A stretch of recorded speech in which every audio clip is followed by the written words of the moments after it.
Bom, para quem. As minhas anotações de corrida, né? Então foi o seguinte: olha lá, vamos lá.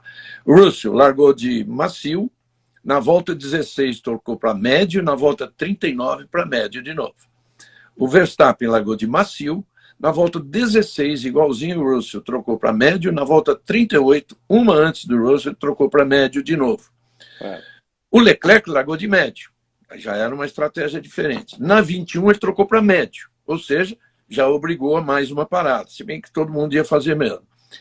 Na volta 39, ele botou médio. É. Né? E aí teve que voltar para a volta 54 botar o macio, botou o duro. Na volta 54 botou o duro. Né? É. Que, exatamente, olha aqui, parecido com o Hamilton, que parou antes, né? Largou de médio, igual o Leclerc. Parou 2 voltas antes, parou na 19 e resistiu até a 51 para botar o macio. Isso que o Leclerc tinha que ter, a Ferrari tinha que ter feito com ele, no mínimo, né? Enfim, cara, tá jogando fora um campeonato. Faltam, eu concordo com você, e a gente não quer pensar que esse campeonato está decidido de jeito nenhum. Faltam 9, mas se você pensar que o Verstappen não precisa ganhar mais nenhuma, né? Nenhuma. Eu vejo assim, eu vejo um Verstappen muito equilibrado, né? Mais equilibrado.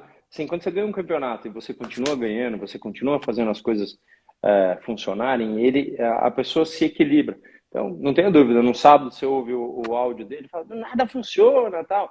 E aí no domingo, quando acaba a prova, ele fala, bom, quem de nós iríamos imaginar que nesse dia a gente poderia dominar de uma forma assim tão forte, né? Então, ele estava muito bem na largada, ele se conteve ali, ele até foi meio espremido, quase perdeu um pedacinho do carro, porque é sempre muito apertado aquela primeira curva, e depois, ele andava muito forte. E no undercut, para o último pit stop, ele fez aquelas voltas voadoras que acabaram com qualquer chance de...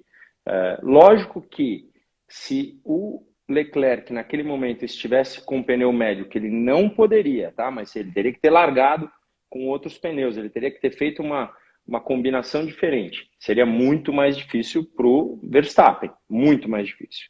Tanto é que o próprio Leclerc só chegou mais lá para trás, porque daí ele parou para o soft. Então, e foi daí que ele jogou tudo para... E o Verstappen ainda rodou. Então, ele deu aquela Por isso, rodadinha, mas você vê a estrela, o cara rodou na aceleração, ele 360 e vai para frente. por Então, isso que ele acabou passando o Verstappen 2 vezes na corrida. pois Ô, é. Rubinho, o Edu e o Mário perguntam a mesma coisa. Ele pergunta para você se na sua época a decisão do piloto não valia, mas eu acho que essa pergunta vale inclusive para hoje. A decisão do piloto na estratégia, ele pode decidir por outra coisa e a equipe tem que fazer, certo? Olha, existiam momentos de decisão na Fórmula 1 que, quando você precisava de gasolina, que você parava para abastecer, essa decisão ficava muito em cima da equipe, não tinha muito o que fazer. Você Era podia, contra. porque para dar um undercut, o cara precisava abastecer um pouco mais. Então, você ficava meio vendido, ficava muito na mão do piloto. Quando não tem o abastecimento, tem só, porque antes da prova, você vê lá, A, B, C, tem um monte de estratégia. Isso tudo é conversado com o piloto. Então, o piloto tem muitos engenheiros que até falam, né? Nós estamos pensando B, que você acha?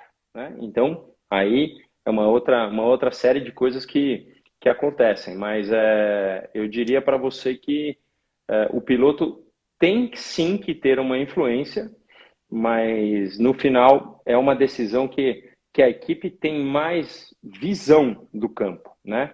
Então, mas você vê, quando os caras acabam a corrida, você vê um monte de choradeira. O Sainz mesmo falou assim, eu falei que era para fazer não sei o que com o pneu, eu falei. Então tem um monte, aí o cara fala assim, não, a gente conversa daqui 2 minutos aqui no box, mas porque isso tudo hoje é tudo gravado, né? Então, É. com certeza existe uma hierarquia que a equipe comanda muita coisa, mas o piloto sim, decide. E decide bem, viu, Regi? Não é...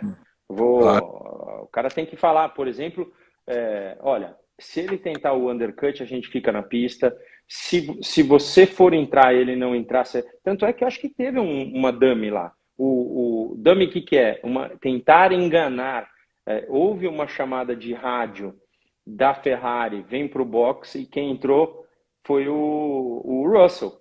O primeiro a entrar no box foi o Russell, e por isso teve assim teve uma chamada, os mecânicos tirando os pneus, aquela coisa, mas eles não entraram. Então, isso aí é que um tá ouvindo o outro.